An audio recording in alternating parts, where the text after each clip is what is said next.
ನೋಟ. ಮೊದಲಿಗೆ ಹೆಡ್ಲೈನ್ಸ್. ಕುಶಾಲನಗರ ಪಟ್ಟಣದ ಗೌಡ ಸಮಾಜದ ಆವರಣದಲ್ಲಿ ಬಿಜೆಪಿ ಕಾರ್ಯಕರ್ತರ ಸಭೆ ನಡೆಯಿತು. ಕ್ಯಾರ್ಪೇಟೆ ಪಟ್ಟಣದಲ್ಲಿ ದಲಿತ ಪರ ಸಂಘಟನೆಗಳ ಒಕ್ಕೂಟದ ವತಿಯಿಂದ ಡಾಕ್ಟರ್ BR ಅಂಬೇಡ್ಕರ್ ಅವರ ಜನ್ಮದಿನವನ್ನು ಅದ್ದೂರಿಯಾಗಿ ಆಚರಿಸಿದರು. ಮಡಿಕೇರಿ ತಾಲೂಕಿನ ಪೇರೂರು ಗ್ರಾಮಕ್ಕೆ ಯಾವುದೇ ಸರ್ಕಾರ ಬಂದರೂ ಮೂಲಭೂತ ಸೌಕರ್ಯ ನೀಡುತ್ತಿಲ್ಲವೆಂದು ಗ್ರಾಮಸ್ಥರು ಆಕ್ರೋಶ ವ್ಯಕ್ತಪಡಿಸಿದ್ದಾರೆ. ಕುಶಾಲನಗರ ಪಟ್ಟಣದ ಗೌಡ ಸಮಾಜದ ಆವರಣದಲ್ಲಿ ಮಾಜಿ ಮುಖ್ಯಮಂತ್ರಿ DV ಸದಾನಂದಗೌಡರ ನೇತೃತ್ವದಲ್ಲಿ ಬಿಜೆಪಿ ಕಾರ್ಯಕರ್ತರ ಸಭೆ ನಡೆಯಿತು. ಕುಶಾಲನಗರ ಪಟ್ಟಣದ ಗೌಡ ಸಮಾಜದ ಆವರಣದಲ್ಲಿ ಮಾಜಿ ಮುಖ್ಯಮಂತ್ರಿ DV ಸದಾನಂದಗೌಡರ ನೇತೃತ್ವದಲ್ಲಿ ಬಿಜೆಪಿ ಕಾರ್ಯಕರ್ತರ ಸಭೆ ನಡೆಯಿತು. ನಂತರ ಮಾತನಾಡಿದ ಅವರು, ಬಿಜೆಪಿ ಎಂದೂ ಜಾತಿ ಆಧಾರದ ಮೇಲೆ ಚುನಾವಣೆ ನಡೆಸಿಲ್ಲ. ಬಿಜೆಪಿ ದೇಶದ ಪ್ರೇಮಿಗಳ ಸಂಘಟನೆ, ದೇಶದ ಹಿತಾಸಕ್ತಿ, ಘನತೆ, ಗೌರವಗಳಿಗಾಗಿ ಕೆಲಸ ಮಾಡುತ್ತದೆ. ರಾಜ್ಯದಲ್ಲಿ ಗೌಡರೆಲ್ಲ ಸ್ವಾಭಿಮಾನಿಗಳು. DKಶಿ ಸದಾನಂದ ಗೌಡರು ಅಥವಾ HDK ಹೇಳಿದರೆಂದು ಓಟು ಹಾಕುವವರಲ್ಲ. ಎಲ್ಲವುಗಳ ಬಗ್ಗೆ ಚಿಂತಿಸಿ ಓಟು ಹಾಕುತ್ತಾರೆ. ಅದರಲ್ಲೂ ಕೊಡಗು ಎಂದರೆ ದೇಶ ಪ್ರೇಮಿಗಳಿಗಿರುವ ಜಿಲ್ಲೆ. ಇಲ್ಲಿ ಕೊಡವ, ಒಕ್ಕಲಿಗ ಇತರೆ ಯಾರಾದರೂ ಜಾತಿಯನ್ನು ಮೀರಿ ಮತದಾನ ಮಾಡುವವರು. ದೇಶದಲ್ಲಿ ಬಿಜೆಪಿ 150ರಿಂದ 180 ಸೀಟಿಗೆ ಕುಸಿಯುತ್ತೆ ಎಂಬ ರಾಹುಲ್ ಗಾಂಧಿ, ಅಖಿಲೇಶ್ ಯಾದವ್ ಹೇಳಿಕೆ ವಿಚಾರ. ಕಾಂಗ್ರೆಸ್ ದೇಶದಲ್ಲಿ ಒಟ್ಟು ಕಂಟೆಸ್ಟ್ ಮಾಡುವ ಕ್ಷೇತ್ರಗಳೆಷ್ಟು? ಕೇವಲ 200 ಸ್ಥಾನಗಳಿಗೆ ಮಾತ್ರ ಕಾಂಗ್ರೆಸ್ ಕಂಟೆಸ್ಟ್ ಮಾಡುತ್ತೆ. ಪ್ರಧಾನಿ ಆಗಬೇಕು ಎಂದರೆ 271ಕ್ಕಿಂತ ಹೆಚ್ಚು ಸ್ಥಾನ ಗೆಲ್ಲಬೇಕು. 270 ಕ್ಷೇತ್ರದಲ್ಲಿ ಕಂಟೆಸ್ಟ್ ಮಾಡದ ಕಾಂಗ್ರೆಸ್ ನಮಗೆ ಹೇಳ್ತಾರೆ ಕಾಂಗ್ರೆಸ್ನವರು ಆಡಳಿತ ಮಾಡುತ್ತಾರೆ ಅಂದರೆ ಹಾಸ್ಯಾಸ್ಪದ. 10 ಸ್ಥಾನಗಳಲ್ಲಿ ಸ್ಪರ್ಧಿಸುವ ನಾಯಕರು ನಾವೇ ಪ್ರಧಾನಿ ಆಗ್ತೇವೆ ಅಂತಾರೆ. ಬಿಜೆಪಿ ಒಂದೇ ದೇಶದಲ್ಲಿ 400ಕ್ಕೂ ಹೆಚ್ಚು ಕ್ಷೇತ್ರದಲ್ಲಿ ಸ್ಪರ್ಧೆ ಮಾಡುವುದು. NDAಯಲ್ಲಿ 400ಕ್ಕಿಂತಲೂ ಹೆಚ್ಚು ಸ್ಥಾನ ಪಡೆಯುತ್ತೆ ಎಂದು ಮಾಜಿ ಮುಖ್ಯಮಂತ್ರಿ ಸದಾನಂದಗೌಡರು ತಿಳಿಸಿದರು. ಇದೇ ಸಂದರ್ಭ ಮಾಜಿ ಸಚಿವರಾದ MP ಅಪ್ಪಚ್ಚುರಂಜನ್, ಬಿಜೆಪಿ ನಗರ ಅಧ್ಯಕ್ಷರಾದ MM ಚರಣ್, JDS ತಾಲೂಕು ಅಧ್ಯಕ್ಷರಾದ ಕೋಟಿ ರಾಮಣ್ಣ, JDS ಮುಖಂಡರುಗಳಾದ ಚಂದ್ರು, ವಸಂತ್, ಬಿಜೆಪಿ ಪ್ರಮುಖರಾದ BB ಭಾರತೀಶ್, ಲೋಕೇಶ್, ಗಣಿಪ್ರಸಾದ್, ಮಂಜುಳಾ ಸೇರಿದಂತೆ ಪ್ರಮುಖರು ಉಪಸ್ಥಿತರಿದ್ದರು.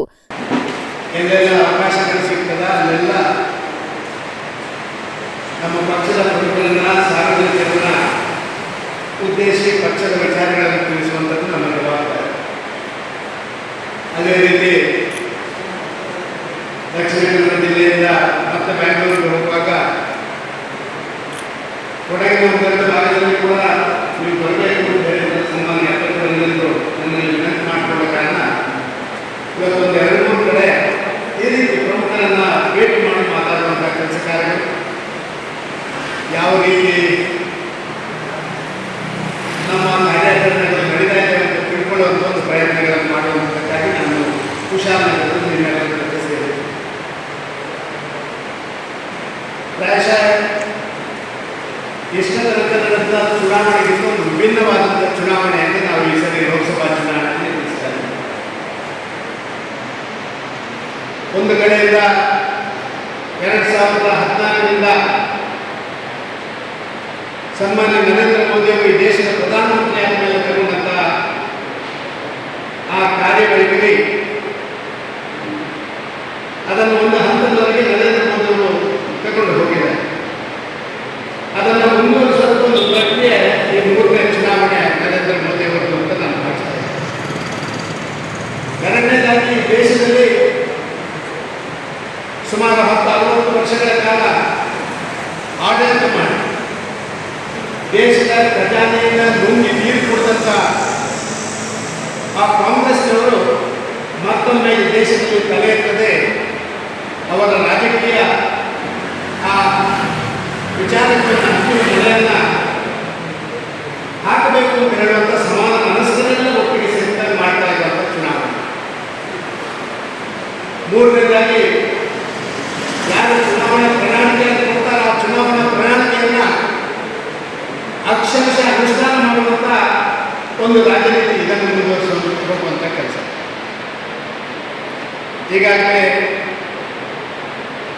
ನಮಗೆಲ್ಲ ಗೊತ್ತಿದ್ದ ರೀತಿಯಲ್ಲಿ ಜಗತ್ತಿನಲ್ಲಿ ಭಾರತ ಇವತ್ತು ಎಷ್ಟು ಪ್ರಕಾಶಮಾನವಾಗಿ ಮುಂದುವರಿತಾ ಇದೆ ಅಂತ ಹೇಳುವಂಥದ್ದನ್ನು ನಾನೇನು ನಿಮಗೇನು ಬಿಡಿಸಿ ಹೇಳಬೇಕಾಗುತ್ತೆ.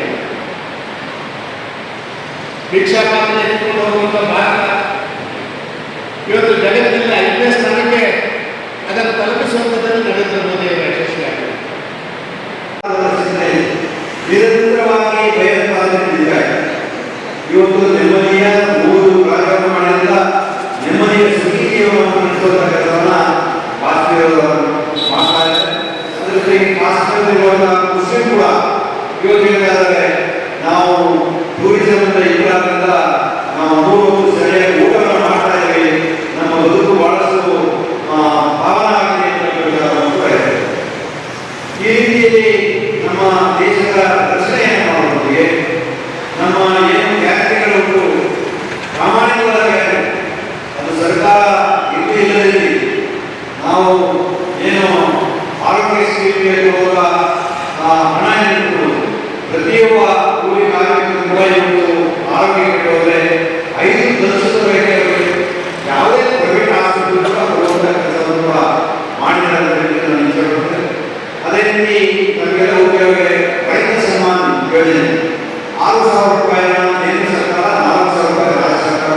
ಇವತ್ತು ಕಾಂಗ್ರೆಸ್ ಸರ್ಕಾರದ ನಂತರ ಆ 4,000 ರೂಪಾಯಿಯಿಂದ ಭಾಗ್ಯಲಕ್ಷ್ಮಿ ಯೋಜನೆಯಿಂದ ಅದರಲ್ಲಿ ವಿದ್ಯಾನಿಧಿ ಸ್ಕೀಮ್ ಅದನ್ನು ಕೂಡ ತೆಗೆದುಕೊಳ್ಳುವ ಕೆಲಸವನ್ನು ಕೂಡ ಮಾಡಿದ್ದಾರೆ. ಇವತ್ತು ಒಂದು ರೀತಿಯಲ್ಲಿ ರೈತರಿಗೆ ವಿರುದ್ಧವಾಗಿ ಕಾಂಗ್ರೆಸ್ ಕೆಲಸವನ್ನು ಮಾಡ್ತಾ ಇದ್ದಾರೆ ಅಂತ ತಪ್ಪಾಗಿದೆ. ಕಳೆದ 3 ವರ್ಷದಲ್ಲಿ ನಾವು 66 ಕೋಟಿ ಒಂದ್ಸಾರಿ ರೈತರಿಗೆ ಪರಿಹಾರ ಕೊಟ್ಟಿದ್ದೇವೆ. ಕೊಡಗು ಜಿಲ್ಲೆಯಲ್ಲಿ 2ನೇ ಬಾರಿಗೆ ಕೂಡ 6 ಕೋಟಿ ರೂಪಾಯಿ ಕೊಟ್ಟಿದ್ದೇವೆ. ಮೊನ್ನೆ 134 ಕೋಟಿ ರೂಪಾಯಿ ಪ್ರತಿಯೊಬ್ಬರು ಕೂಡ ಯಾರು ಐಟಿಐ ಅವರಿಗೆಲ್ಲರೂ ಕೂಡ ಸುಮಾರು 56,000 ರೂಪಾಯಿ ಮಾಡಿದ್ದೇವೆ. ಕಾಂಗ್ರೆಸ್ ಸರ್ಕಾರದ ಯಾವುದೇ ರೀತಿಯ ಪರಿಹಾರ ಕೊಡಲಿಲ್ಲ. ಯಾವತ್ತೂ ಕೂಡ ಯುವಕರ ಪರಿಹಾರ ಕಾರ್ಯಕ್ರಮಕ್ಕೆ ಪರಿಹಾರ ಕೊಡಲಿಲ್ಲ. ಈಗ ನಮ್ಮ ಕೇಂದ್ರ ಸರ್ಕಾರ ಒಂದು ಇದುವರೆಗೂ ರಾಜಕಾರಣದ ಬೆಳವಣಿಗೆ ಬೇರೆ ಬೇರೆ ದಿವಸ ಇವತ್ತು ದೇಶಕ್ಕೋಸ್ಕರ ಈ ದೇಶದ ಪರಿಷತ್ ನಾಯಕತ್ವ ಮೋದಿಯವರು ಇರಬೇಕಂತೆ ಒಂದು ಒಳ್ಳೆಯ ವಾತಾವರಣ ಭಾರತ ನಿರ್ಮಾಣ ಆಗಿದೆ. ಅದರ ಹಿನ್ನೆಲೆಯಲ್ಲಿ ಜೆಡಿಎಸ್ ನಮ್ಮೊಂದಿಗೆ ಸೇರುವ ಕೆಲಸ ಮಾಡ್ತಾ ಇದೆ. ಒಂದು ವೇಳೆ ಕಾಂಗ್ರೆಸ್ ಇವತ್ತು ಸೋಲಿನ ಬಿಟ್ಟಿಲ್ಲ. ಅದು ವಿಶೇಷವಾಗಿ ನಮ್ಮ ಮೈಸೂರು ಮತ್ತು ಕೊಡಗು ಕ್ಷೇತ್ರದಲ್ಲಿ ತಮ್ಮ ಸೋಲು ಖಚಿತವಾಗಿರುವಂತಹ ಭಾವನೆಗಳನ್ನು ಬದಲಾಗಿದೆ. ಈಗೇನಾದರೂ ಸಂಕೇತ ಮಾಡಿ ಭಾರತೀಯ ಜನತಾ ಪಾರ್ಟಿ ಮತದಾನ ಉಳಿಯಬೇಕೆಂಬ ಸಂಕೇತಗಳು ಒಂದು ಭಾಗದಲ್ಲಿ ನಡೆಯುತ್ತಾರೆ. ಇದುವರೆಗೂ ಕೊಡಲಿಗೆ ಬಂದಿರಬಹುದು. ಆದರೆ ಈ ಆಡಳಿತ ಚುನಾವಣೆಗಳ ನಂತರ ಎಲ್ಲ ಅಪೂರ್ವಪಟ್ಟಂತಹ ಒಂದು ಮನಸ್ಸಿನ ವಾತಾವರಣ ನಿರ್ಮಾಣ ಆಗಿರಲಿಲ್ಲ. ಆದರೆ ಭಾರತೀಯ ಜನತಾ ಪಾರ್ಟಿಯವರು ಎನ್ಡಿಎ ಈ ಜಿಲ್ಲೆಯಲ್ಲಿ ಸಂಘಟಿತವಾಗಿ ಕೆಲಸ ಮಾಡ್ತಾ ಇದ್ದಾರೆ. ನಮ್ಮ ಭೂಮಂಡಲದಲ್ಲಿ ತೊಡಗಿಸಿಕೊಂಡಿಲ್ಲ ಕಾರ್ಯಕರ್ತರ ಕೆಲಸ ಇದೆ. ಅದನ್ನು ನಾವು ಗಮನಿಸುತ್ತೇವೆ. ಕಾಂಗ್ರೆಸ್ ಇವತ್ತು ಈ ದೇಶದಲ್ಲಿ ಏನು ಮಾಡಿದೆ 15 ಜಿಲ್ಲೆ ಬರುವ ಅವಶ್ಯಕತೆ ಇಲ್ಲ. ಅದನ್ನ ಹಿರಿಯರು ಈ ರಾಜ್ಯದಲ್ಲಿ ಕಾಂಗ್ರೆಸ್ ಬಂದಂತರ ಏನಾಗಿದೆ ಅನ್ನೋದು ನಮಗೆಲ್ಲರೂ ಗೊತ್ತಿರಬೇಕು. ಈ ಜಿಲ್ಲೆಗೆ ಕಾಂಗ್ರೆಸ್ ಕೊಡುಗೆ ಇರುವುದು ಕೇಳಿದ್ರೆ ಏನು ಇಲ್ಲ. ಕಾಂಗ್ರೆಸ್ ಮತ್ತು ಮೈಸೂರು ಕ್ಷೇತ್ರದ ಈ ಭಾಗದಲ್ಲಿ ಏನು ಜಾತಿ ವಿಷಯಗಳ ನ್ಯೂಸ್ ಸಂಗಮಕ್ಕಾಗಿ ಡಾಕ್ಟರ್ ಎಚ್.ಎಂ. ರಘುಕೋಟಿ, ಕುಶಾಲನಗರ. ಕೆಆರ್ಪೇಟೆ ತಾಲೂಕಿನ ಧರ್ಮಸ್ಥಳ ಗ್ರಾಮಾಭಿವೃದ್ಧಿ ಯೋಜನಾಧಿಕಾರಿಯಾಗಿ ತಿಲಕ್ ರಾಜ್ ಅಧಿಕಾರ ವಹಿಸಿಕೊಂಡಿದ್ದಾರೆ. ಶ್ರೀ ಕ್ಷೇತ್ರ ಧರ್ಮಸ್ಥಳ ಗ್ರಾಮಾಭಿವೃದ್ಧಿ ಯೋಜನೆಯ ಕೆಆರ್ಪೇಟೆ ತಾಲೂಕು ಯೋಜನಾಧಿಕಾರಿಯಾಗಿ ವರ್ಗಾವಣೆಗೊಂಡು ಆಗಮಿಸಿರುವ ಸಂಘಟನಾ ಚತುರ, ದಕ್ಷ ಆಡಳಿತಗಾರ ತಿಲಕ್ ರಾಜ್ ಅವರು ಯೋಜನಾ ಕಚೇರಿಯಲ್ಲಿ ನಡೆದ ಸರಳ ಸಮಾರಂಭದಲ್ಲಿ ಅಧಿಕಾರ ಸ್ವೀಕರಿಸಿದರು. ಕಳೆದ 5 ವರ್ಷಗಳಿಂದ ಯೋಜನಾಧಿಕಾರಿಯಾಗಿ ಉತ್ತಮವಾಗಿ ಕರ್ತವ್ಯ ನಿರ್ವಹಿಸಿ ವರ್ಗಾವಣೆಗೊಂಡ ಮಮತಾ ಶೆಟ್ಟಿ ಅವರಿಗೆ ನೀಡಿದಂತೆ ತಮಗೂ ಉತ್ತಮ ಸಹಕಾರ ನೀಡುವ ಮೂಲಕ ಯೋಜನೆಯ ಕಾರ್ಯಚಟುವಟಿಕೆಗಳು 100ಕ್ಕೆ 100ರಷ್ಟು ಅನುಷ್ಠಾನವಾಗುವ ನಿಟ್ಟಿನಲ್ಲಿ ಬದ್ಧತೆಯಿಂದ ಕೆಲಸ ಮಾಡಬೇಕೆಂದು ಮನವಿ ಮಾಡಿದ ತಿಲಕ್ ರಾಜ್ ಯೋಜನಾ ಕಚೇರಿಯ ಸಿಬ್ಬಂದಿಗಳು ನೀಡಿದ ಹೃದಯ ಸ್ಪರ್ಶಿ ಅಭಿನಂದನೆಯನ್ನು ಸ್ವೀಕರಿಸಿದರು.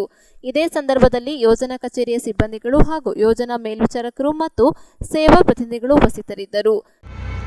ಕೃಷ್ಣರಾಜಪೇಟೆ ತಾಲೂಕಿಗೆ ನೂತನವಾಗಿ ನಿಯೋಜನೆಯಾದಂಥ ಯೋಜನಾಧಿಕಾರಿಯವರು ತಿಲಕ್ ಸರ್ ಅವರೀಗ ನಮ್ಮ ಯೋಜನಾ ಕಚೇರಿಗೆ ಬಂದಿದ್ದಾರೆ.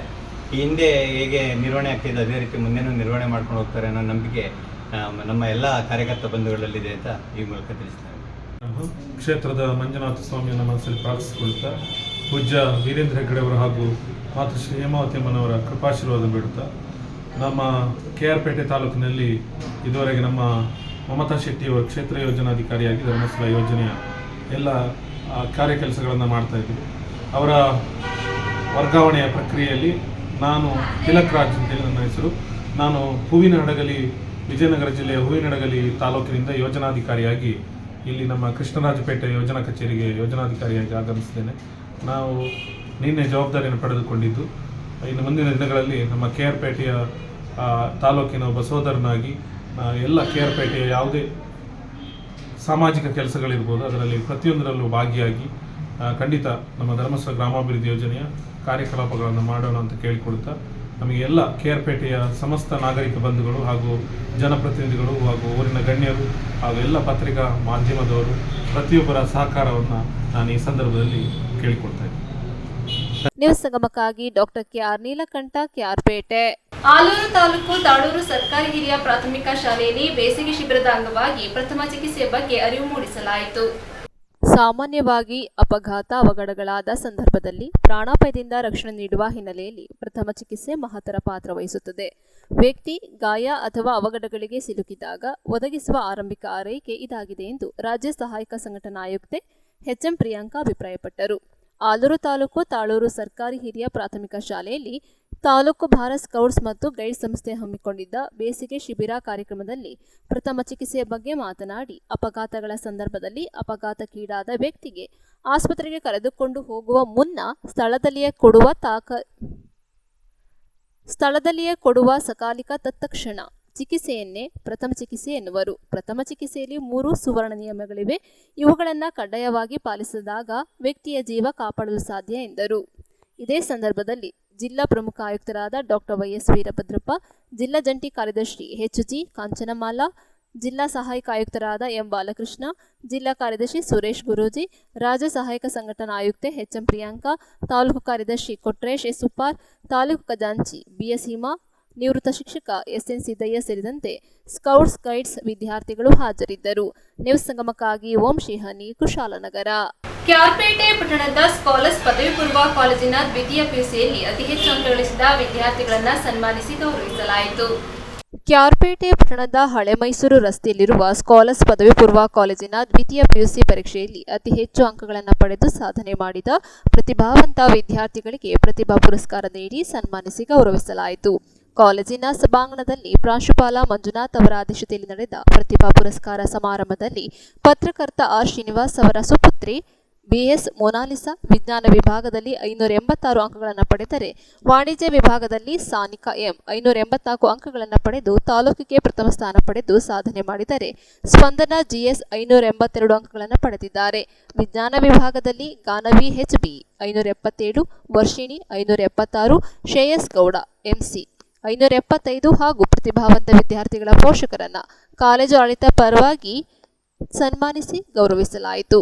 ಪ್ರತಿಭಾ ಪುರಸ್ಕಾರ ಸಮಾರಂಭವನ್ನು ಸಸಿಗೆ ನೀರುಣಿಸುವ ಮೂಲಕ ಉದ್ಘಾಟಿಸಿ ಮಾತನಾಡಿದ ವಿಶ್ರಾಂತ ಪ್ರಾಂಶುಪಾಲರಾದ ಡಾಕ್ಟರ್ ಕೆ. ಕಾಳೇಗೌಡ, ಪಟ್ಟಣದಲ್ಲಿ ಕಳೆದ 7 ವರ್ಷದ ಹಿಂದೆ ಆರಂಭವಾದ ಸ್ಕಾಲರ್ಸ್ ಪದವಿ ಪೂರ್ವ ಕಾಲೇಜು ಸತತ 7ನೇ ವರ್ಷವೂ ಉತ್ತಮ ಫಲಿತಾಂಶದ ಜೊತೆಗೆ ಅತ್ಯಧಿಕ ಅಂಕಗಳನ್ನು ಪಡೆಯುವ ಮೂಲಕ ತಾಲೂಕಿನಲ್ಲಿ ಹಾಗೂ ಜಿಲ್ಲಾ ಮಟ್ಟದಲ್ಲಿ ಉತ್ತಮ ಸಾಧನೆ ಮಾಡಿದೆ ಎಂದರು. ಉತ್ತಮ ಅಂಕಗಳನ್ನು ಪಡೆದು ಪ್ರತಿಭಾ ಪುರಸ್ಕಾರಕ್ಕೆ ಭಾಜನರಾದ ವಿದ್ಯಾರ್ಥಿಗಳು ತಮ್ಮ ಮುಂದಿನ ವಿದ್ಯಾಭ್ಯಾಸವನ್ನು ಯಶಸ್ವಿಯಾಗಿ ಪಡೆದು ಉತ್ತಮ ಸಾಧನೆ ಮಾಡಬೇಕು. ಈ ಮೂಲಕ ಪೋಷಕರಿಗೆ ಕೀರ್ತಿ ತರಬೇಕೆಂದು ಯುವ ಮುಖಂಡ ಬಿ. ಬಾಚಹಳ್ಳಿ ಪ್ರಸನ್ನ ಸಲಹೆ ನೀಡಿದರು. ಕಾಲೇಜಿನ ಪ್ರಾಂಶುಪಾಲರಾದ ಎಸ್. ಮಂಜುನಾಥ್ ಸಮಾರಂಭದ ಅಧ್ಯಕ್ಷತೆ ವಹಿಸಿ ವಿದ್ಯಾರ್ಥಿಗಳ ಸಾಧನೆಯನ್ನು ಸಂಭ್ರಮಿಸಿದರು. ಇದೇ ಸಂದರ್ಭದಲ್ಲಿ ಸಂಸ್ಥೆಯ ಕಾರ್ಯದರ್ಶಿ ವಿದ್ಯಾ ಮಂಜುನಾಥ್, ಮುಖಂಡರಾದ ಬೂಕನಕೆರೆ ಮಂಜುನಾಥ್, ಬಸವರಾಜು, ಪೋಷಕರಾದ ಬಸವರಾಜು, ಶ್ರೀನಿವಾಸ್, ಮಂಜುನಾಥ ಸ್ವಾಮಿ, ಸುರೇಶ್, ಪ್ರಕಾಶ್, ಉಪನ್ಯಾಸಕರಾದ Ravikumar, Avinash, doctor Tilak, Komala, Vatsala, AV. Kumaraswamy, Jishan, KM. Ravi, DP. Pratap, Manjula, Swamy ಸೇರಿದಂತೆ ವಿದ್ಯಾರ್ಥಿಗಳ ಪೋಷಕರು ಉಪಸ್ಥಿತರಿದ್ದರು. ಹೆಸರು ಮೇಲೆ ನಾವು ಯಾವುದು ಬಿಸ್ನೆಸ್ ಮಾಡ್ತಾ ಬಂದ್ರೆ ನಮಗೆ ಹೆಸರು ಇಷ್ಟೊಂದು ಚೆನ್ನಾಗಿದ್ದಾರೆ, ರಿಸಲ್ಟ್ ಚೆನ್ನಾಗಿ ಗೊತ್ತಾದರೆ ಒಂದು ವರ್ಷಕ್ಕೊಂದು 10 ಮಕ್ಕಳು ಅಡ್ಮಿಷನ್ ಮಾಡ್ಕೊಂಡು ಬರ್ತಿದೆ. ಆಮೇಲೆ ಈಗ ಮೊನ್ನೆ ರಿಸಲ್ಟ್ 20, 21ನೇ ಸಾಲ, 22, 23 ಸಾಲ ರಿಸಲ್ಟ್ ಕೇಳಿದಾಗ ತುಂಬ ಖುಷಿ ಆಯಿತು. ನಾ ಎಲ್ಲ ಆಳ್ವಾಸಿಗೆ ಮಾರೋಯ್ತಾ ಮಕ್ಕಳುಗಳು ಈ ಅಂಥದ್ದು ಇಲ್ಲಿ ಅದೇನೋ ಕುದುರೆ ತಗೊಂಡೋಗಿ ಕುದುರೆ ಮಾಡೋದು ಕಷ್ಟ ಅಲ್ಲ, ಕತ್ತೆ ತಗೊಂಡೋಗಿ ಕುದುರೆ ಮಾಡ್ತಾರಲ್ಲ ಅನ್ನೋದೊಂದು ನಮ್ಮ ಹಳ್ಳಿಗಾದಲ್ಲಿ ಅಷ್ಟು ಮಟ್ಟಕ್ಕೆ ಎಜುಕೇಶನ್ ಚೆನ್ನಾಗಿದೆ ಅಂದ್ಬಿಟ್ಟು ನಿಜವಾಗ್ಲೂ ನಮ್ಮ ಹುಡುಗ ಫಸ್ಟ್ ಇಯರು ದಾರಂಗಿಲ್ ಹೋಗ್ತಿದ್ದ. ನಾನು ಆಳ್ವಾಸ ಹಾಕ್ಬಿಟ್ಟು ಪ್ರಸರಣ ಅಂತ ಪ್ರಸರಣ ಗೈಡ್ಲೈನ್ ಕೇಳಿದೆ, ಅಣ್ಣ ಹಿಂಗಿದೆ ಅಂತ. ಮಂಜು ಏನು ಮಂಜು ನೀನೇ ಇಷ್ಟೊಂದೆಲ್ಲ ತಿಳ್ಕೊಂಡು ಕಾಲೇಜ್ ಹೋಗಿ ಈ ಥರ ಮಾಡ್ತಿದ್ದಿಲ್ಲ, ಎಲ್ಲಿಲ್ಲ ನಮ್ಮ ಕಣ್ಣೆದುರುಗಡೆ ಇರೋಂಥ ಸ್ಕೂಲ್ಗಳು ಅಲ್ಲಿ ಹೋಗ್ತಾ ಇದ್ದಿಲ್ಲ ಅಂದ್ಬಿಟ್ಟು ಹೇಳಿ ಮೊದಲನೇ ವರ್ಷದಲ್ಲಿ ಪ್ರಥಮ ಅಡ್ಮಿಷನ್ ನಮ್ಮ ಮಗನ ಮಾಡಿಸಿದ್ರೆ ಅದು 1 ತಿಂಗಳ ಮೇಲೆ ಆಯಿತು. ಹಾಗಾಗಿ ನಾವು ಇರೋದ ಬಿಟ್ಟು ಇದ್ದವ್ರು ಹುಡುಕೊಂಡು ಹೋಗೋದು ಬೇಡಿ. ಈ ಸ್ಕೂಲ್ಗೆ, ಈ ಕಾಲೇಜ್ಗೆ ಒಳ್ಳೆ ನೇಮ್ ಇದೆ, ಇಡೀ ಜಿಲ್ಲಾ ಮಟ್ಟದಲ್ಲಿ ಹೆಸರಿದೆ. ಇದು ನೆಕ್ಸ್ಟ್ ರಾಜ್ಯ ಮಟ್ಟ, ಅಂತಾರಾಷ್ಟ್ರೀಯ ಮಟ್ಟದಲ್ಲಿ ಹೆಸರು ಬರಲಿ ಈ ಕ್ಲಾಸ್ಗೆ. ನಮ್ಮ ಗ್ರಾಮೀಣ ಪ್ರದೇಶದಲ್ಲಿ ತಂದೆ ತಾಯಿಗಳು, ರೈತರುಗಳು ಕಷ್ಟಪಡ್ತಾರೆ. 2 ಲಕ್ಷ 3 ಲಕ್ಷ ದುಡ್ಡು ಕಟ್ಟೋದು ನೋಡಿ ಎಷ್ಟೋ ದಿನ ಆ ನೋವುಗಳನ್ನ ನೋಡಿದ್ದೀನಿ. ನಮ್ಮ ಮುಖ್ಯಮಂತ್ರಿ ಒಬ್ಬರು ಒಡವೆ ಇಟ್ಬಿಟ್ಟು ಎಲ್ಲ ಓದಿಸ್ತಿತ್ತು, ಲಾಸ್ಟ್ಗೆ ಪರ್ಸೆಂಟೇಜ್ ಅವರು 80% ಇತ್ತು. ಅವ್ರ ಫ್ರೆಂಡ್ ಇದೇ ಕಾಲೇಜಲ್ಲಿ ಹೋದಾಗ 90% ಅವ್ರ ಹೆಸರು ಹೇಳೋದು ಬೇಡಿ. ಆಗ ಅವ್ರು ಅರ್ಥವಾಯ್ತು, ಅಣ್ಣ ನಿಮ್ಮ ಮಾತು ಕೇಳ್ಬೇಕಾಯ್ತು ಅಂತ. ಆದ್ಮೇಲೆ ಪಶ್ಚಾತ್ತಾಪಟ್ರೆ ಏನಿಲ್ಲ. ಇಂಥ ಸಂಸ್ಥೆಗಳಿಗೆ ನಾವುಗಳು ಪೇರೆಂಟ್ಸ್ಗಳು ಹಾಗೂ ಇಲ್ಲಿ ಓದಿರೋ ಮಕ್ಕಳುಗಳು ಇಂಡಿವಿಜುವಲ್ ಆಗಿ ಇಲ್ಲಿ ಪರಿಸ್ಥಿತಿ ಏನು ತಿಳ್ಕೊಂಡು ಹೇಳಿದ್ರೆ ಅಷ್ಟು ಮಕ್ಕಳು ಅಡ್ಮಿಷನ್ ಮಾಡಿಸ್ಬೇಕು. ಇಂಥ ಸ್ಕೂಲ್ಗೆ ನಾವು ಹೆಚ್ಚಿನದಾಗಿ ಬೆಂಬಲವಾಗಿ ನಿಂತ್ಕೊಂಡು ಅವ್ರಿಗೆ ಪ್ರತ್ಯಕ್ಷ ಪರೋಕ್ಷವಾಗಿ ಹೆಲ್ಪ್ ಮಾಡಿದ್ರೆ ಈ ಸಂಸ್ಥೆ ಇನ್ನೂ ಉನ್ನತ ಮಟ್ಟಕ್ಕೆ ಬೆಳೀತದೆ. ಆಮೇಲೆ ನಮ್ಮ ಗ್ರಾಮೀಣದ ಮಕ್ಕಳುಗಳು ಶಿಕ್ಷಣದಿಂದ ವಂಚಿತರಾಗದಂಗೆ ಒಳ್ಳೆ ಎಜುಕೇಷನ್, ಕ್ವಾಂಟಿಟಿ ಕ್ವಾಲಿಟಿ ಎಜುಕೇಷನ್ ಸಿಗ್ತದೆ. ಮೊನ್ನೆ ಬಂದು ವಿದ್ಯಾ ಮೇಡಮ್ ಹೇಳ್ತೀವಿ ನಾವು, ಸರ್ ನಮ್ಮ ಮನೇಲಿ 1:30-2 ಗಂಟೆ ಒಂದು ಸರಳ ಸುಂದರ ಸಮಾರಂಭದ ಅಧ್ಯಕ್ಷತೆಯನ್ನು ವಹಿಸಿಕೊಂಡಿರ್ತಕ್ಕಂಥ ಕಾಲಸ್ PU ಕಾಲೇಜಿನ ಫೌಂಡರ್ ಸಂಸ್ಥಾಪಕರಾದಂಥ ಶ್ರೀಯುತ ಮಂಜುನಾಥ್ ಸರ್ ಅವರೇ, ಹಾಗೆಯೇ ಗುರುಗಳು, ಪ್ರಗತಿ ಇನ್ಸ್ಟಿಟ್ಯೂಷನ್ನ ಸಂಸ್ಥಾಪಕರು, ನಿವೃತ್ತ ಪ್ರಾಂಶುಪಾಲರಾದ ಶ್ರೀಯುತ ಕಾಳೇಗೌಡ ಸರ್ ಅವರೇ, ಈ ಒಂದು ಸಂಸ್ಥೆಯ ಕಾರ್ಯದರ್ಶಿಗಳಾದಂಥ ಶ್ರೀಮತಿ ವಿದ್ಯಾ ಮಂಜುನಾಥ್ ಅವರೇ,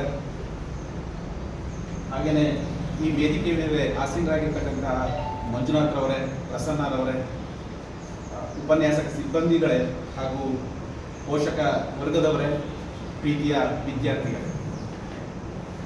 ಮಂಜುನಾಥ್ ಸರ್ ಹೇಳ್ದಂಗೆ 2017-18ರಲ್ಲಿ ಈ ಕಾಲೇಜು ಪ್ರಾರಂಭವಾಗಿದ್ದು, ಇದರಲ್ಲಿ ಎಲ್ಲ ಓಡಾಡ್ತಿದ್ವಿ, ಕ್ಲಾಸ್ಗೆ ಹೋಗ್ಬೇಕಾದ್ರೆ ನೋಡ್ತಾ ಇದ್ದೆ. ಅವ್ರು ಹೇಳ್ದಂಗೆ ಕಾಲಸ್ PU ಕಾಲೇಜ್ ಅಂತ ಹಾಕೊಂಡು ಒಂದಷ್ಟು ಮಕ್ಕಳ ಬೋರ್ಡನ್ನು ಹಾಕೊಂಡಿದ್ರು. ಏನು ಹೆಸರೇ ಕೇಳಿಲ್ವಲ್ಲ ಈ ಕಾಲೇಜಿನ, ಈ ಥರದ ಹೆಸರನ್ನೇ ಕೇಳಿಲ್ಲ. ವಿಶೇಷವಾಗಿ ಕಾಲೇಜ್ ಇದಕ್ಕೆ ಎಂಟ್ರಿ ಆಗಿದೆಯಲ್ಲ ವಿಚಾರ ಕಡೆಗೆ ಇಲ್ಲ. ಅದಕ್ಕಿಂತ ಹಿಂದೆ ಒಂದು ವಿಜ್ಞಾನ ವಿಭಾಗದಲ್ಲಿ ಇಲ್ಲಿ ಒಂದು ಮಕ್ಕಳನ್ನ ಓದಿಸ್ಬೇಕು ಅಂದರೆ ಒಳ್ಳೆ ಕಾಲೇಜ್ ಇರಲಿಲ್ಲ, ಗೌರ್ಮೆಂಟ್ ಕಾಲೇಜು ಕಳಿಸ್ಬೇಕಿತ್ತು.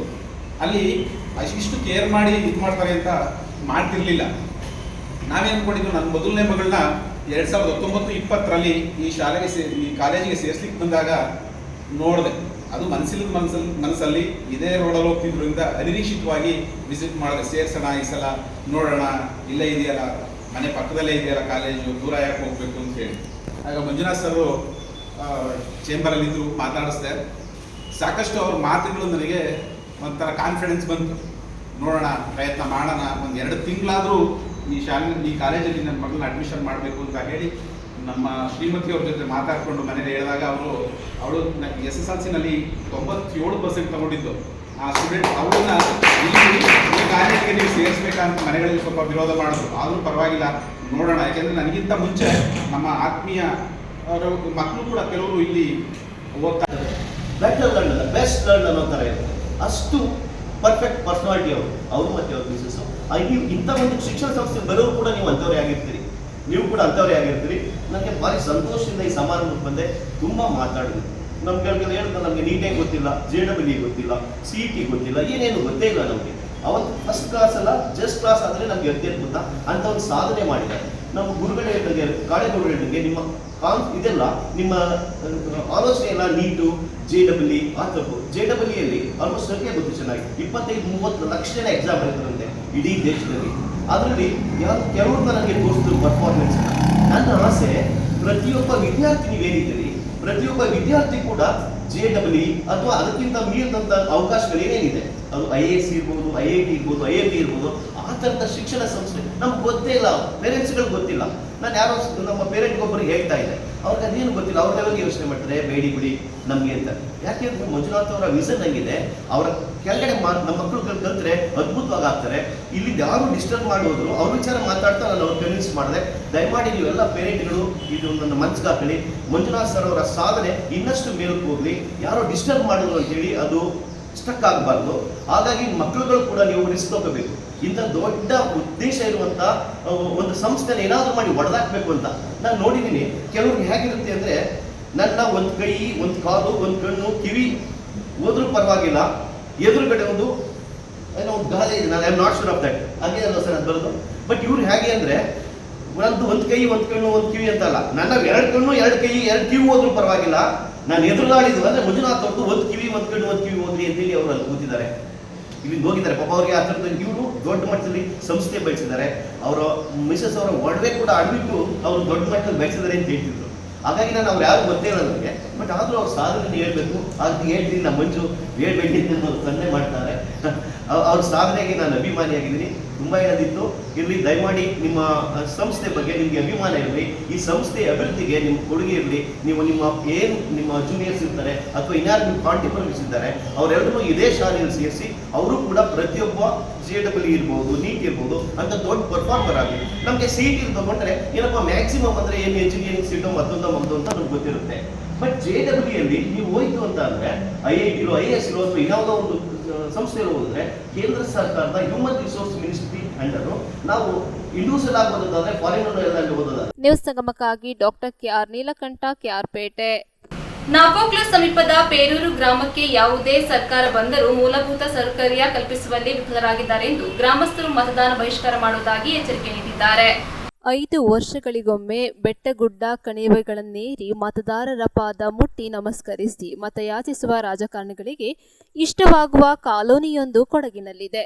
ಸ್ವಾತಂತ್ರ್ಯ ಸಿಕ್ಕ ದಿನದಿಂದಲೂ ಇಲ್ಲಿ ಸಮಸ್ಯೆಗಳು ಜೀವಂತವಾಗಿವೆ. ಪ್ರತಿ ಬಾರಿ ಜನಪ್ರತಿನಿಧಿಗಳು ಭರವಸೆ ನೀಡಿ ತಮ್ಮ ಬೇಳೆ ಬೇಯಿಸಿಕೊಳ್ಳಲು ಹೇಳಿ ಮಾಡಿಸಿದ ಸ್ಥಳವೆಂದರೆ ಮಡಿಕೇರಿ ತಾಲೂಕಿನ ಬಲ್ಲಮಾವಟಿ ಪಂಚಾಯಿತಿಗೆ ಒಳಪಟ್ಟ ಮಂಜಾಟ್ ಕಾಲೋನಿ. ಹೌದು, ಇಲ್ಲಿಯವರೆಗೂ ಭರವಸೆಗಳನ್ನೇ ಹಾಸಿ ಹೊದ್ದು ಮಲಗಿದ್ದ ಕಾಲೋನಿಯ ಮಂದಿ ಇದೀಗ ಎಚ್ಚೆತ್ತುಕೊಂಡಿದ್ದಾರೆ. ನಮ್ಮ ಕಾಲೋನಿಗೆ ಮತ ಕೇಳಲು ಯಾರೂ ಬರುವುದು ಬೇಡ ಎನ್ನುತ್ತಿದ್ದಾರೆ. ಕಾಲೋನಿ ರಸ್ತೆಯಲ್ಲಿಯೇ ಬಹಿಷ್ಕಾರದ ಬ್ಯಾನರ್ ಅಳವಡಿಸಲಾಗಿದ್ದು ಈ ಬಾರಿ ಮತದಾನವನ್ನೇ ಬಹಿಷ್ಕರಿಸಲು ನಿರ್ಧರಿಸಿದ್ದಾರೆ. ಇಲ್ಲಿ 23 ಮನೆಗಳಿದ್ದು ಸುಮಾರು 65 ಮಂದಿ ವಾಸವಾಗಿದ್ದಾರೆ. ಕಾಲೋನಿಗೆ ಸೂಕ್ತ ಸಂಪರ್ಕ ವ್ಯವಸ್ಥೆ ಇಲ್ಲ. ಸೇತುವೆ ಕುಸಿದು ಬೀಳುವ ಹಂತದಲ್ಲಿದೆ. ರಸ್ತೆ ಡಾಂಬರು ಕಂಡಿಲ್ಲ. ಇರುವ ಕಲ್ಲು ಮುಳ್ಳುಗಳ ಕಚ್ಚಾ ರಸ್ತೆ ಮಳೆಗಾಲದಲ್ಲಿ ಈ ಭಾಗವಾಗುತ್ತದೆ. ಸುತ್ತಲೂ ಆನೆಗಳ ಹಾವಳಿ ಇದೆ. ದೇಶದ ಎಲ್ಲ ಕಡೆ ಕರೆಂಟ್ ಬಂದಿದೆ ಎಂದು ಕೇಳಿದ್ದೇವೆ, ಆದರೆ ನಮ್ಮ ಕಾಲೋನಿಗೆ ಯಾಕೆ ಬಂದಿಲ್ಲ ಎಂದು ಇಲ್ಲಿನ ಜನರು ಮುಗ್ಧತೆಯಿಂದ ಪ್ರಶ್ನಿಸುವಾಗ ಉತ್ತರವೇ ಇಲ್ಲವಾಗುತ್ತದೆ. ಕಾಲೋನಿಯಲ್ಲಿ SC ST ಹಿಂದುಳಿದ ವರ್ಗದ ಜನರೇ ವಾಸವಾಗಿರುವ ಇಲ್ಲಿ ನಿವೃತ್ತರು ಹಾಗೂ ಹಾಲಿ ಸೇವೆಯಲ್ಲಿರುವ ಸೈನಿಕರ ಮನೆಗಳು ಕೂಡ ಇವೆ. ದೇಶ ಸೇವೆ ಮಾಡುವ ಸೈನಿಕನ ಮನೆ ಸೇರಿದಂತೆ ಬಹುತೇಕ ನಿವಾಸಿಗಳ ಮನೆಗೆ ವಿದ್ಯುತ್ ಸಂಪರ್ಕವಿಲ್ಲ. ವಿದ್ಯುತ್ ಇಲ್ಲದ, ರಸ್ತೆ ಇಲ್ಲದ, ಮೂಲಭೂತ ಸೌಕರ್ಯಗಳೇ ಇಲ್ಲದ ಪ್ರದೇಶವೊಂದು ಕೊಡಗಿನಲ್ಲಿದೆ ಎಂಬುದೇ ವಿಸ್ಮಯ. ತಪ್ಪದೆ ಮತ ಚಲಾಯಿಸಿ ಎಂದು ಆಡಳಿತ ಯಂತ್ರವೇ ಕೂಗಿ ಹೇಳುತ್ತಿದೆ. ಮತದಾನ ನಮ್ಮ ಹಕ್ಕು ಎಂದು ಸಂವಿಧಾನವೇ ಹೇಳಿದೆ. ಪ್ರಜ್ಞಾವಂತರಾಗಬೇಕಿದ್ದ ಮತದಾರರನ್ನೇ ಬೇಡುವ ಭಿಕ್ಷುಕನಾಗಿ ಮಾರ್ಪಡಿಸಿ ಮತದ ಮಹತ್ವವೇ ಗೊತ್ತಾಗದೆ ಕೊರಗುವಂತೆ ಮಾಡಿರುವ ರಾಜಕೀಯ ವ್ಯವಸ್ಥೆಗೆ ಏನು ಹೇಳೋಣ. ಮಡಿಕೇರಿ ತಾಲೂಕು ಮಂಜೋಟು ಕಾಲೋನಿಯ ನಿವಾಸಿ ನಾವು. ನಮಗೆ ಸುಮಾರು 100 ವರ್ಷಗಳಿಂದ ನಾವು ಇಲ್ಲಿ ವಾಸವಾಗಿದ್ದೇವೆ. ಸ್ವತಂತ್ರ ಬಂದು 70 ವರ್ಷಗಳಾದರೂ ನಮಗೆ ಯಾವ ಸೌಲಭ್ಯವೂ ನಮಗೆ ಸಿಕ್ಕಿಲ್ಲ. ನಡಿಲಿಕ್ಕೆ ಒಂದು ರಸ್ತೆಯ ಸೌಕರ್ಯ ಸಮೇಗಿಲ್ಲ. ಒಂದು ಹಳೆಯ ಸೇತು ಇದೆ. ಆ ಸೇತು ಈ ಮಳೆಗಾಲದಂತೂ ಬಿದ್ದು ಹೋಗುವಂಥ ಪರಿಸ್ಥಿತಿ ಇದೆ. ಹಾಗೂ ಶಾಲಾ ವಿದ್ಯಾರ್ಥಿಗಳಿಗೆ ಹೋಗಲಿಕ್ಕೆ ಮಳೆಗಾಲದಲ್ಲಿ ತುಂಬ ಕಷ್ಟದ ಪರಿಸ್ಥಿತಿಯಲ್ಲಿದೆ. ಈ ಜನಪ್ರತಿನಿಧಿಗಳಾಗಲಿ ಯಾರು ಬಂದು ನಮ್ಮ ಕಷ್ಟಕ್ಕೆ ಇಲ್ಲಿವರೆಗೆ ಸ್ಪಂದಿಸಿಲ್ಲ. ಇನ್ನು ಮುಂದಕ್ಕಾದರೂ ನಮ್ಮನ್ನು ಸ್ಪಂದಿಸಿ ನಮ್ಮ ಕಷ್ಟ ಕಾರ್ಯಗಳಿಗೆ ಅವರು ಒಳ್ಳೆಯ ರೀತಿ ಸ್ಪಂದನೆ ಮಾಡಿ ಕೊಟ್ಟರೆ ನಾವು ಮುಂದಿನ ಭವಿಷ್ಯಕ್ಕೆ ಇದು ಮಾಡ್ತೀವಿ. ಇಲ್ಲಾಂದರೆ ನಾವು ಈ ವರ್ಷದ ಚುನಾವಣೆ ನಾವು ಬಹಿಷ್ಕಾರ ಮಾಡ್ತೇವೆ. ನಂಗೆ ಇಲ್ಲಿ ಮಂಜಾಟ್ ಕಾಲೋನಿ ನಂಗೆ ವಾಸ್ತವ ನಂಗೆ ರೋಡ್ ಸೌಲಭ್ಯ ಇದು ಸೇತುವೆ ಅಂಡು ಹುಟ್ಟಿಗೆ ಕರೆಂಟು ಬಂತು. ಕರೆಂಟು ಅಂತಿಮ ಸರಿ ನಂಗೆ ಕರೆಂಟ್ ಕುಟ್ಟಿಯಲಿಲ್ಲ. ಅಂಡು ನನಗೆ ಪೋಪಗೆ ಬಪ್ಪಗೆ ಭಾರಿ ಕಷ್ಟ ಉಂಟು. ಆನೆ ಘಾಟಂಡು ಹುಟ್ಟಿಗೆ ಬಟ್ಟಿ ಹಾಕೋದು ಆನೆ ಐತಿ ಭಾರಿ ಕಷ್ಟದ ನನಗೆ ಇಲ್ಲಿ ಬದುಕೇನುಂಟು. ಏದೋ ಸೌಲಭ್ಯ ನನಗೆ ಇಲ್ಲಿ ಇದು ತಪ್ಪಂತ ಹೇಳ್ಕೊಂಡು ನಂಗೆ ಕಂಬಲೆ ಇದು ಒಂದು ಮಾಡೋದು ನನಗೆ ಏನಿಗೋ ಸಾರ್ಥಕ ನಾಳೆಗೆ ಆಪಣು ಅಂತ ನಂಗೆ ಒಂದು ಬಸ್ ಕಲೆಕ್ಷನ್ ನಂಗೆ ಉಂಟು.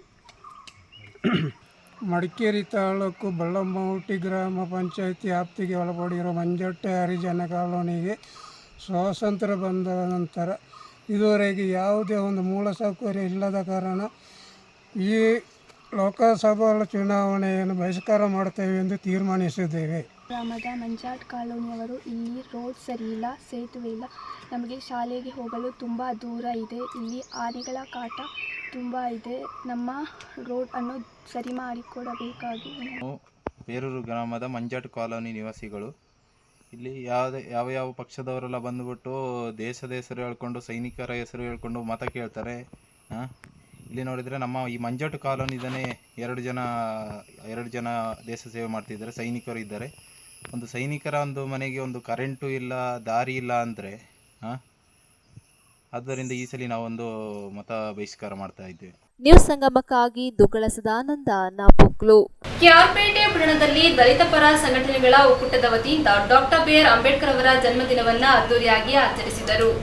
ಕೆಆರ್ಪೇಟೆ ಪಟ್ಟಣದಲ್ಲಿ ದಲಿತ ಪರ ಸಂಘಟನೆಗಳ ಒಕ್ಕೂಟದ ವತಿಯಿಂದ ವಿಶ್ವ ನಾಯಕ ಸಂವಿಧಾನ ಶಿಲ್ಪಿ ಡಾಕ್ಟರ್ ಬಿಆರ್ ಅಂಬೇಡ್ಕರ್ ಅವರ 133ನೇ ಜನ್ಮ ದಿನಾಚರಣೆ ಕಾರ್ಯಕ್ರಮವನ್ನು ಪುರಸಭಾ ಸದಸ್ಯ ಡಿ ಪ್ರೇಮ್ಕುಮಾರ್ ಮತ್ತು ದಲಿತ ನಾಯಕ ಬಸ್ತಿರಂಗಪ್ಪ ಅವರ ನೇತೃತ್ವದಲ್ಲಿ ಅರ್ಥಪೂರ್ಣವಾಗಿ ಆಚರಿಸಲಾಯಿತು. ಕೆಆರ್ಪೇಟೆ ಪಟ್ಟಣದಲ್ಲಿ ನಡೆದ ಸಂವಿಧಾನ ಜಾಗೃತಿ ಮೆರವಣಿಗೆಯನ್ನು ಬಾಬಾ ಸಾಹೇಬರ ಬೃಹತ್ ಫೋಟೋವನ್ನು ತೆರೆದ ವಾಹನದಲ್ಲಿಟ್ಟು ಮೆರವಣಿಗೆ ಮಾಡಲಾಯಿತು. ರಾಜ್ಯ ಆರ್ಟಿಒ ಅಧಿಕಾರಿಗಳ ಸಂಘದ ಅಧ್ಯಕ್ಷ ಮಲ್ಲಿಕಾರ್ಜುನ್ ಬಾಬಾ ಸಾಹೇಬರ ಫೋಟೋಗೆ ವಿಶೇಷ ಪೂಜೆ ಸಲ್ಲಿಸಿ ಮಾತನಾಡಿ, ದಲಿತ ಬಂಧುಗಳು ಶಿಕ್ಷಣದ ಜ್ಞಾನದ ಬೆಳಕಿನ ಶಕ್ತಿಯ ಮೂಲಕ ಸಾಧನೆ ಮಾಡಬೇಕೆಂದು ಮನವಿ ಮಾಡಿದರು. ಪುರಸಭಾ ಸದಸ್ಯ ಡಿ ಪ್ರೇಮಕುಮಾರ್ ಮಾತನಾಡಿ, ಅಂಬೇಡ್ಕರ್ ಅವರು ತುಳಿತಕ್ಕೊಳಗಾದವರು, ಶೋಷಿತರು ಹಾಗೂ ಬಡಜನರ ಪಾಲಿನ ಶಕ್ತಿಯಾಗಿ ಆತ್ಮವಿಶ್ವಾಸವನ್ನು ತುಂಬುವ ಕೆಲಸ ಮಾಡಿದ್ದಾರೆ. ತುಳಿತಕ್ಕೊಳಗಾದ ಜನರ ಪಾಲಿನ ದೇವರಾಗಿದ್ದು, ಬಡವರು ಆತ್ಮವಿಶ್ವಾಸದಿಂದ ಸಮಾಜದ ಎಲ್ಲ ಜಾತಿ ವರ್ಗಗಳ ಜನರು ಜೀವನ ನಡೆಸಲು ಕಾರಣರಾಗಿದ್ದಾರೆ.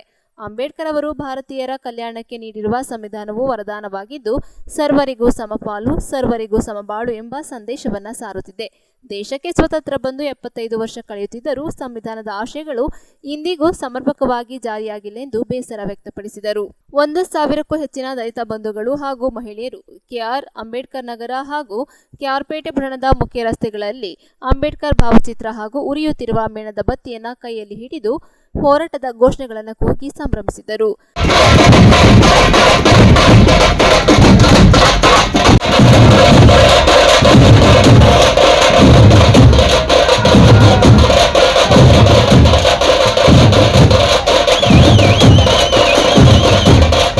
ನ್ಯೂಸ್ ಸಂಗಮಕ್ಕಾಗಿ ಡಾಕ್ಟರ್ ಕೆಆರ್ ನೀಲಕಂಠ, ಕೆಆರ್ಪೇಟೆ. ಕೊನೆಯಲ್ಲಿ ಮತ್ತೊಮ್ಮೆ ಹೆಡ್ಲೈನ್ಸ್. ಕುಶಾಲನಗರ ಪಟ್ಟಣದ ಗೌಡ ಸಮಾಜದ ಆವರಣದಲ್ಲಿ ಬಿಜೆಪಿ ಕಾರ್ಯಕರ್ತರ ಸಭೆ ನಡೆಯಿತು. ಕೆಆರ್ಪೇಟೆ ಪಟ್ಟಣದಲ್ಲಿ ದಲಿತ ಪರ ಸಂಘಟನೆಗಳ ಒಕ್ಕೂಟದ ವತಿಯಿಂದ ಡಾಕ್ಟರ್ ಬಿಆರ್ ಅಂಬೇಡ್ಕರ್ ಅವರ ಜನ್ಮದಿನವನ್ನು ಅದ್ದೂರಿಯಾಗಿ ಆಚರಿಸಿದರು. ಮಡಿಕೇರಿ ತಾಲೂಕಿನ ಪೇರೂರು ಗ್ರಾಮಕ್ಕೆ ಯಾವುದೇ ಸರ್ಕಾರ ಬಂದರೂ ಮೂಲಭೂತ ಸೌಕರ್ಯ ನೀಡುತ್ತಿಲ್ಲವೆಂದು ಗ್ರಾಮಸ್ಥರು ಆಕ್ರೋಶ ವ್ಯಕ್ತಪಡಿಸಿದ್ದಾರೆ. ಇಲ್ಲಿಗೆ ನ್ಯೂಸ್ ಸಂಗಮ ಮುಕ್ತಾಯವಾಯಿತು. ಸುದ್ದಿ, ಮಾಹಿತಿ, ಮನೋರಂಜನೆಗಾಗಿ ನೋಡ್ತಾ ಇರಿ ಸಂಗಮ ಟಿವಿ. ವಂದನೆಗಳೊಂದಿಗೆ ಸುಪ್ರೀತಾ ಎಲ್ಎನ್.